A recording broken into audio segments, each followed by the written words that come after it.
പരിശുദ്ധ പരമദിവ്യകാരുണ്യീശോയ്ക്ക് എന്നേരവും ആരാധനയും സ്തുതിയും പുകഴ്ചയും ഉണ്ടായിരിക്കട്ടെ. ഇന്ന് ഫെബ്രുവരി മാസം 21 ശനിയാഴ്ച. പരിശുദ്ധ അമ്മയുടെ മാധ്യസ്ഥം പ്രാർത്ഥിക്കാം.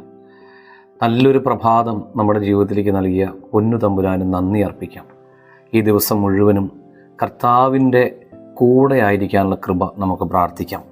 എല്ലാ പ്രവർത്തനങ്ങളിലും കർത്താവിൻ്റെ കരം ഉണ്ടാകട്ടെ. ലൂക്കാസ് സുവിശേഷം 15-ാം അധ്യായം 13-ാം വചനം ഇന്ന് ധ്യാനിക്കാം. ഏറെ താമസിയാതെ ഇളയ മകൻ എല്ലാം ശേഖരിച്ചുകൊണ്ട് ദൂരദേശത്തേക്ക് പോയി. അവിടെ ധൂർത്തനായി ജീവിച്ച് സ്വത്ത് നശിപ്പിച്ചു കളഞ്ഞു. ധൂർത്തപുത്രൻ്റെ ഉപമയാണ് ഇന്നത്തെ വചന വിഷയം. സമ്പത്തിനോടുള്ള ആർത്തി പിതാവിനും നമുക്കും ഇടയിലുള്ള അകലമാണ്. ആർത്തി കൂടുന്തോറും അകലവും കൂടിക്കൂടി വരും.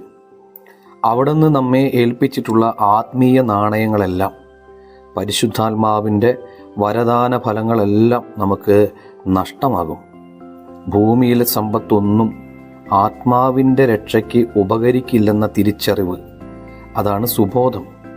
അത് നമുക്ക് ഓരോരുത്തർക്കും നൽകണമേ എന്ന് ഇന്ന് നമുക്ക് പ്രാർത്ഥിക്കാം. എല്ലാവർക്കും നല്ലൊരു ദിവസം ഉണ്ടാകട്ടെ. നമ്മുടെ കർത്താവ് ഈശോ മിശിഹായുടെ കൃപയും പിതാവായ ദൈവത്തിൻ്റെ സ്നേഹവും പരിശുദ്ധാത്മാവിൻ്റെ സഹവാസം ഉണ്ടാകട്ടെ, എപ്പോഴും എന്നേക്കും. ആമേൻ.